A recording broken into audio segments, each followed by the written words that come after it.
Madam Web has a range of psychic abilities that make her a formidable opponent. She can read minds, see the future, project her spirit, manipulate memories, and perform psychic surgery. I have to be ready for any of these scenarios. She can also see and open doorways to these other worlds, where anything is possible. She can also influence the fate of these realities, altering the course of history and creating paradoxes. If Madam Web ever decides to use her multiversal powers for evil, or if she is manipulated by someone else, she could cause irreparable damage to the fabric of reality.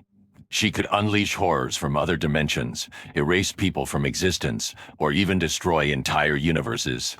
So, I must have contingencies for this scenario.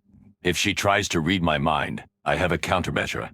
I've trained myself to resist telepathy, using techniques I learned from the Martian Manhunter and Zatanna. I can create mental blocks and shields that prevent her from accessing my thoughts. I can also use a device in my cowl that emits a low-frequency signal that disrupts her concentration. If she tries to see the future, I have a contingency. I've studied her patterns and learned that she can only see probable outcomes, not absolute certainties. She can't account for all the variables and factors that influence the course of events.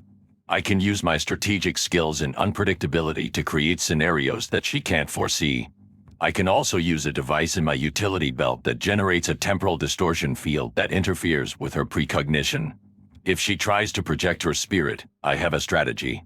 I've researched her astral form and discovered that it is vulnerable to certain energies and frequencies. I can use a device in my gauntlet that fires a blast of ectoplasmic energy that can harm her spirit. I can also use a device in my boot that creates a sonic boom that can disrupt her projection. If she tries to manipulate my memories, I have a backup. I've implanted a microchip in my brain that stores a copy of my memories and personality. I can use a device in my ear that activates the chip and restores my original self. I can also use a device in my mouth that releases a chemical that enhances my cognitive functions and prevents memory loss.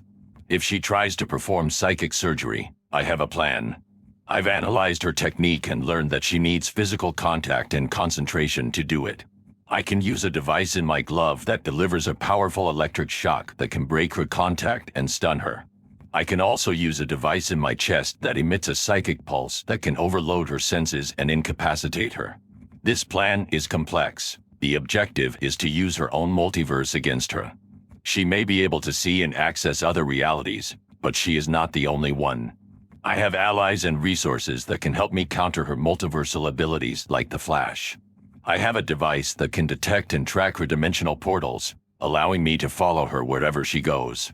The same device can also create and control my own portal using her chair, giving me the advantage of surprise and mobility. The device is hidden in a small bat-shaped pin that I attach to her web chair. She thinks it's a symbol of our cooperation and respect, but it's actually a secret weapon. The pin contains a microchip that can communicate with the Bat computer and activate the device when I give the signal. It also has a tracking device that allows me to monitor her multiversal activity. The device is programmed to activate automatically if Madam Web ever tries to use her multiversal powers against me or any of my allies. It can also detect any signs of instability or anomaly in her portals, such as a feedback loop or a temporal distortion. If that happens, the device will trigger a self-destruct mechanism that will destroy the pin and the device, leaving no trace of evidence. Madam Web is not only a powerful ally, but also a close friend and a kind person. She has helped me and the Justice League many times, using her psychic abilities to guide us and warn us of dangers. She has also shown me compassion and understanding, even when I was reluctant to trust her. She is one of the few people who can see beyond the mask and the cape, and appreciate me for who I am. That's why I don't want to harm her in any way.